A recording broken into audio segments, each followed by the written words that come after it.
Aquarius, we'll now be having a look to see what's coming up around this connection that you'll share with this person, what we can learn about your relationship, and any advice for your relationship or for you when you're dealing or connecting with this person.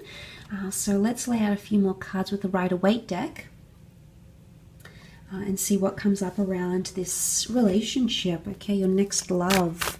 What kind of a connection are you going to have with them, Aquarius?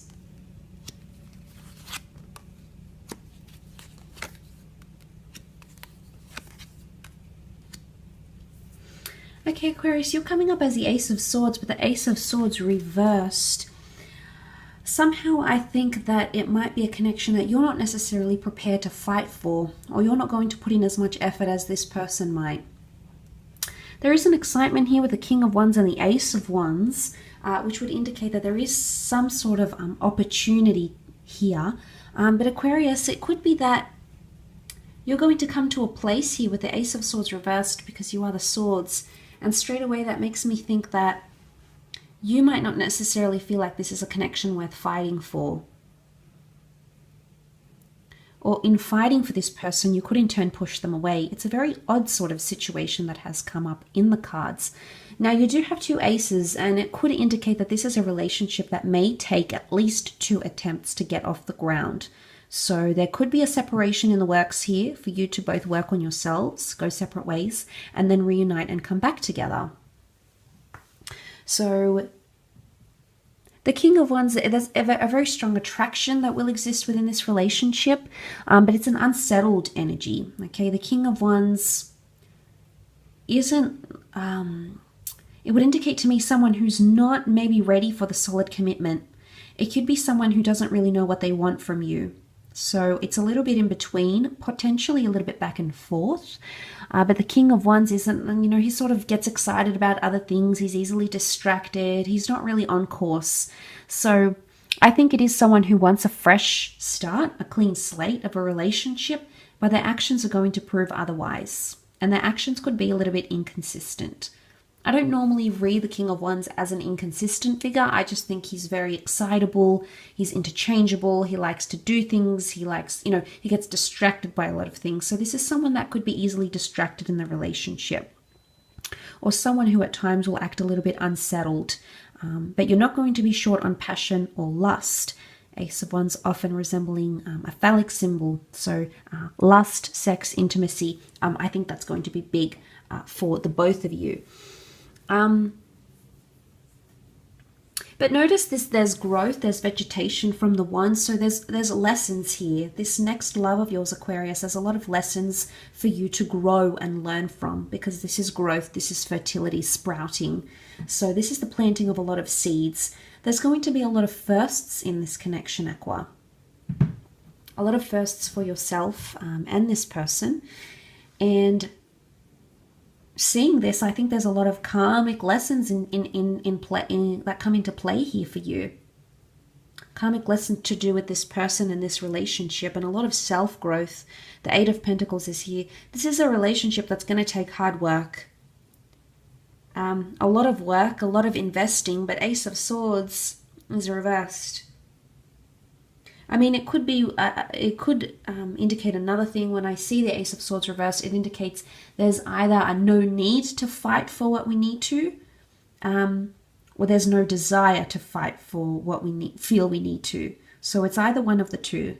Some of you Aquarians may come to realize that you're not bothered, or you're not invested enough to fight for this love and fight for this relationship when it does get a little bit unsettled, which at times it will.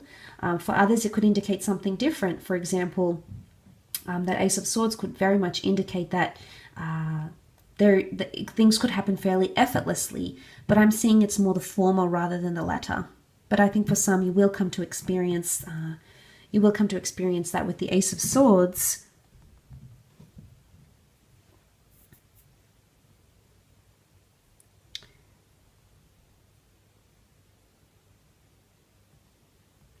With the Ace of Swords, I think reversed, the crown is upside down, the sword is upside down. It's just something may not necessarily sit well with you. I don't know if this is this unsettledness, The Eight of Pentacles, I don't know if there's going to be a lot of conversation or concentration or focus on career for either you or him or her. But there's something that could get in the way, something work-related that could get in the way of this relationship flourishing somehow.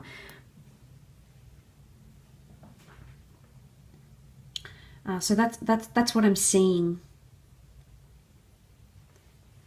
I think there is an impact here in that regard.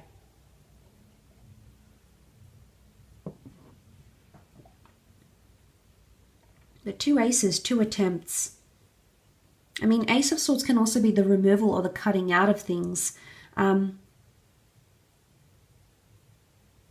like I said, this person, I think, has already eliminated or cut out certain things in order to get their love life in order. So I would think that's a good thing they're bringing to the relationship. Because for a lot of you, I don't think this person is coming in with a lot of baggage. And I think this is going to appeal to you. I do. I think it's going to make things easier, but it also could make things more surface level or make things more lighthearted rather than intense or very deep. So that could also be the case, Aquarius. But let's have a look and see what the advice is for you.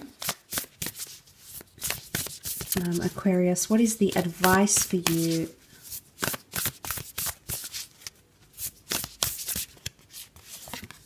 In this relationship. Okay, meditate and contemplate. There is a lot of back and forth. This is the sign of Pisces, new moon in Pisces. So there's a lot of... you're going to be sort of toying with yourself on whether to stay or go, Aquarius, and it's important you get yourself into a more fixated position, because this back and forth is not going to be healthy for the relationship.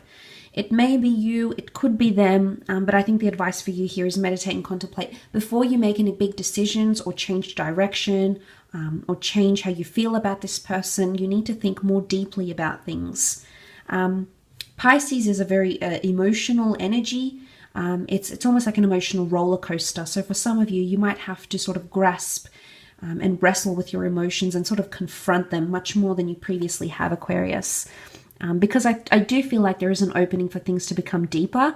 New moons indicate new starts. So this might be this relationship could kickstart a new way of you falling for people. So it's going to take this person and this love for that to happen, Aqua. But I think when it does, there's two fishes here. So maybe you could both, I think there's in one aspect, you'll both be a little bit dual. And they did have that Two of Pentacles underneath. So there could be a bit of back and forth here that you may have to deal with amongst yourselves. But think very deeply and discuss things deeply together in detail, in depth, before you make drastic decisions that affect you or the relationship, Aqua. I think that's important.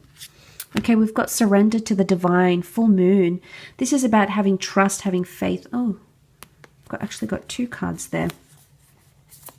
This is about trust and faith, surrender to the divine, full moon.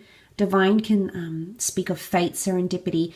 It's almost like the universe is going to push for this relationship in a way, or the divine, your spirit guides, your angel guides, call them what you will. You may feel like there's a higher calling, there's a reason why this person has been brought to you. And I did touch on karma and lessons being tied into this relationship, Aqua, and this has sort of verified that for me. So it's almost like a clarification, if you will, that you have to surrender to the master plan, so to speak.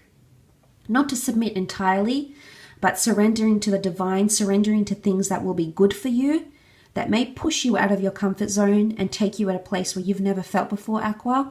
But I think it's going to take you to a beautiful place, like maybe opening up your mind and trying new things, or moving in with someone, or saying I love you, or being different as a partner. All those things that could bring you a lot of benefits and rewards emotionally. This is what I think the surrendering here. But it could also be surrendering and submitting when it comes to arguments, and sort of backing down when you need to. So I'm going to go with the saying you have to pick your battles here, Aqua. I think that's very important for you. And it's a full moon, so it's in order to end unhealthy cycles or end certain behaviors, there might have to be surrendering or submission on your part in this relationship. You also have hold your vision. Okay, so This is an element of stubbornness, okay, and sort of contradicts surrendering, because when we're holding our vision, we're fixated on something. And you can see that we've got a fixed moon here. So holding your vision is very important, Aqua. You have some ideology already coming into this relationship of how or who you want this person to be. And I think the tough part for you is this person living up to the dream or the idea or the vision that you had, and you shouldn't let go of that. Okay, it's important to keep those values and to keep the vision that you had for yourself, because I think that's indeed very, very important to you, and it's something that you're going to need to hold on to. Okay, holding your vision. This is important to keep your opinion true, I think, in arguments, in values across the relationship. This is, you're fixated on something here. And sometimes you have to stay fixated and not so wishy-washy here, Aqua. So that could be a bit of a challenge here for you. Let's see what else comes up. Last card, what's the advice for Aquarius? Okay, don't let pride get in the way. Okay, there could be a lot of pride in this relationship. This is Leo energy, protectiveness, possessiveness, pride, ego, full moon in Leo. So it's almost like ego inflation, either for you or for them, and this is something that you're going to have to sort of back down on. It could be that you might clash with this person in some ways, and I do think you share a lot of similarity because of air traits. But if you let pride get in your way, it could be destructive to the relationship. And it might be that, again, I'm going back to the saying where you'll have to pick your battles. At the same time, yes, you need values and expression, etc. But I do feel like there could be certain situations where a prideful comment or a prideful gesture or their lack of can cause a bit of ruffles in the relationship. So pride is the big thing you're going to have to deal with, either this person's pride or your own pride. So there's a lot of self-reflection. I think it's almost like you're going to be like a mirror is going to be placed to you, and you're going to see a lot of your own qualities in someone else, and it's going to really make you think about the way you conduct yourself, Aqua. So very interesting reading indeed, but I will leave it at that. So thank you for watching, Aqua.